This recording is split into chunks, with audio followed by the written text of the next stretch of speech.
Hello dear friends, welcome to my YouTube channel जिसका नाम है biology news. Today biology news represents the new lecture और new power point presentation of lichens. दोस्तों, तो आइए शुरू करते। व्हाट आर लाइकन्स और लाइकन्स दरअसल क्या होते। तो आइए शुरू करते। Lichens Lichens are slow-growing, long-living organisms occurring in wide variety of places ranging from sea shores to Arctic, Antarctic, etc. etc. दोस्तों, लाइकन्स दरअसल क्या होते हैं? ये बहुत slow growing long living organisms रहते हैं और इनमें वाइड वैरायटी स्पीशीज़ की पाई जाती है। इनका एडेप्टेशन भी बहुत जगह पे हुआ है जहाँ पे एक्सट्रीम कंडीशंस को ये जीते हैं, उनकी लिविंग करते हैं, उनका हैबिटेट है और एक्सट्रीम कंडीशंस यानी आर्टिक, एंटार्क्टिक और सी शोर में। तो दोस्तों, एक्सट्रीम कंडीशंस को इन्होंने बहुत अच्छी तरह से उन्होंने एडजस्टमेंट किया है। दोस्तों, सबसे पहले लाइकन ये शब्द थियोफ्रेटस ने यूज़ किया था अब 300 BC पहले, यानी 300 BC। सबसे पहले ये शब्द थियोफ्रेटस ने निकाला था और थियोफ्रेटस को हम फादर ऑफ बॉटनी ऐसे भी कह सकते या उनको कहते। तो दोस्तों, आगे lichens are form by close association of two different partners that is organisms. तो दोस्तों, लाइकन्स दरअसल दो पार्टनर्स में उनका मैकेनिज़्म रहता है, उनमें मिक्सअप हो जाता है, उनका एसोसिएशन रहता है। और पहला तो है अल्गल कंपोनेंट और दूसरा है फंगल कंपोनेंट, यानी अलगे के साथ भी लिविंग करता है और फंगस के साथ या फंगी के साथ भी उनका लिविंग कह सकते हैं। तो दोस्तों, अलगल कंपोनेंट को हम फाइकोबिएंट भी कह सकते हैं और फोटोबियोंट भी कहते हैं और फंगल कंपोनेंट को हम माइकोबिएंट ऐसे कह सकते हैं। They grow on tree Trunks decaying logs. Lichens दरअसल ट्री ट्रंक्स पर उनकी लिविंग रहती। डिकेइंग लॉग्स जो कि लकड़ी सड़ जाती, उस पर भी वो आसानी से उनका हैबिटेट हमें देखने मिलता है। दोस्तों, lichens are sensitive to air pollution. अभी एयर पोल्यूशन के में बहुत वो सेंसिटिव रहते और generally they do not grow near the cities, ऐसे भी हम उसको कह सकते हैं। तो वो जहाँ पे ज़्यादा पोल्यूशन रहेगा वहाँ पे वो जी नहीं सकते। They are thalloid and the thallus is green और bluish green in colour. Some of the lichens have additional pigments such as yellow, orange, brown as well as black. दोस्तों, कुछ लाइकन्स में एडिशनल पिगमेंट्स भी हमें देखने मिलते हैं। अभी उनका जो बेसिक स्ट्रक्चर है वो उसके बारे में हम देखने वाले। तो देखते, lichens are of 3 types: crustose lichen, foliose lichen और फ्रुक्टिकोज लाइकन। तो आइए सबसे पहले क्रुस्टोज लाइकन क्या होता है। These are thin flat lichens occur on earth crust और on the barks of rock. Example इसका हिमेटोमा दिया है, लिकानोरा दिया है, ग्राफिस दिया है। तो ये क्या रहते हैं? बहुत ही थिन और फ्लैट रहते हैं, जैसे पत्ते के जैसे। और ये कहाँ पर उनकी ऑकरिंग होती है या कहाँ पे पाए जाते? तो क्रस्ट पर पाए जाते या एक प्लांट पर पाए जाते या रॉक्स पर पाए जाते। दूसरा है फॉलियस लाइकन।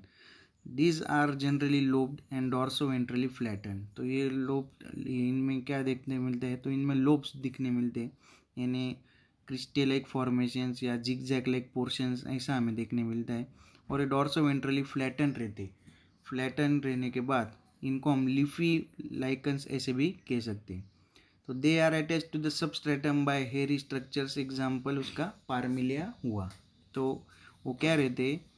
तो उनके हेयर स्ट्रक्चर रहता है, उसका हम फिगर देखने मिलने वाली है तब आपको समझ जाएगा।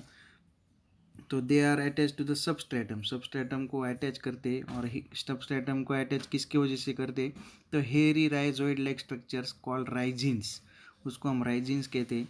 और उसके एग्जाम्पल्स पार्मेली है, कोलेमा है, पेल्टिगेरा है। ठीक है। तो अगला है दोस्तों fructicose lichen, commonly called shrubby lichens.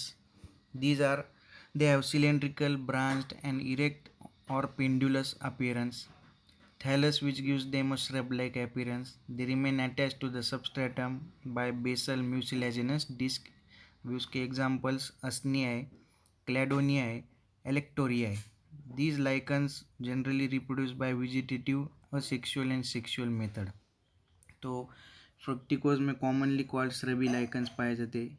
Generally उसका स्ट्रक्चर सिलेंड्रिकल में आता है, ब्रांच्ड बॉडी इरेक्ट पोर्शन में आती है, और एग्जांपल हमने अस्निया, क्लेडोनिया और एलेक्टोरिया ऐसा देखा। तो आइए देखते हैं आगे। दोस्तों दरअसल आप फिगर देख रहे हैं, उसमें क्रुस्टोज जो लाइकन है उसका एग्जांपल दिया है हिमेटोमा, फ्रुक्टिकोज का दिया है अस्निया और फोलियस का दिया है पारमिलिया। तो आप देख सकते हैं फ्रुक्टिकोज में राइजोइड लाइक स्ट्रक्चर्स या राइजाइंस जो दिख रहे वो सब स्ट्रेटम को अटैच रहते।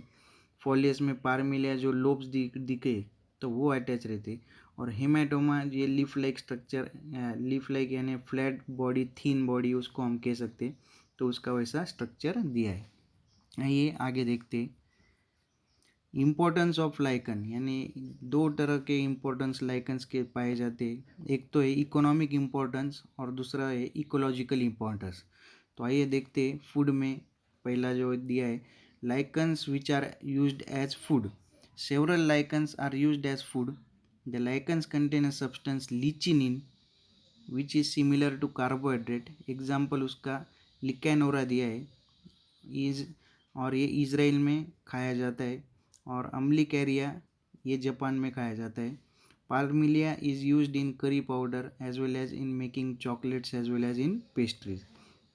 तो दो एग्जांपल हमें दिखे, लिचिनिन ये कार्बोहाइड्रेट जैसा सब्सटेंस है जो कि खाया जाता है, ये उसको ये फीडिंग की एक टेक्निक में पाया जाता है।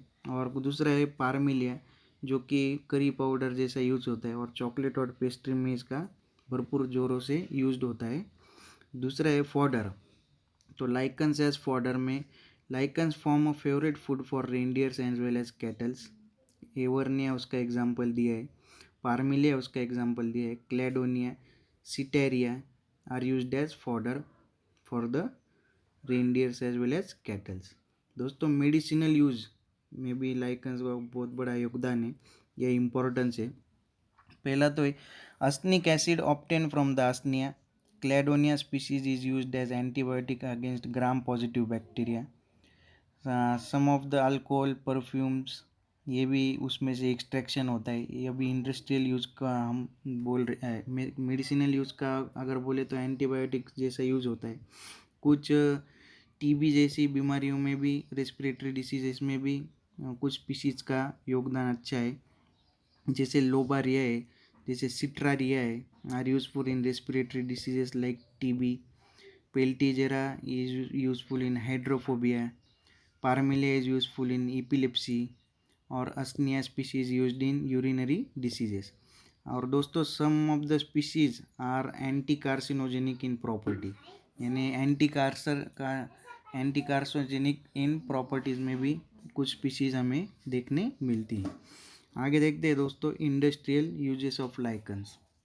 इन Sweden and Russia lichens are used for production of alcohol. Lichens are used in the process of tanning as well as dying.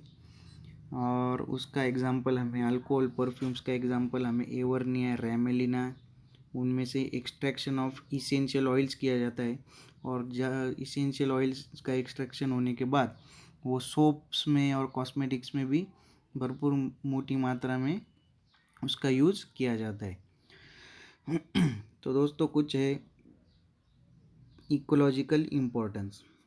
Ecological importance of lichens में देखने मिलता है, the lichens are the pioneers of vegetation on rocks, यानी इनके सबसे पहले जो ecological importance में सबसे इम्पोर्टेंट जो फंक्शन उनका आता है, तो they are the pioneers of vegetation of rock. Rock के ऊपर वेजिटेशन होता है। Lichens bring weathering of rocks, releasing carbonic and oxalic acid leads to formation of soil, यानी सॉइल बनाने में भी बहुत ही इसका अहम रोल है, एक किरदार है। लाइकन्स ब्रिंग अबाउट वेदरिंग, और weathering of rocks leads to soil and called pedogenesis. After lichens some bryophytes and higher plants can grow on such soil, यानी रॉक्स के ऊपर बाद में ब्रायोफाइट्स भी हमें देखने मिलते हैं, और हायर प्लांट्स की भी कुछ स्पीसीज भी ऐसा करने में मदद करती है। तो पेडोजेनेसिस में बहुत ही इम्पोर्टेंट रोल प्ले करता है लाइकन्स। तो hope you enjoyed the lecture. Stay tuned, stay updated, have a good day. अगर आपको लेक्चर पसंद आया होगा तो इसे सब्सक्राइब करना ना भूलें। तो ठीक है।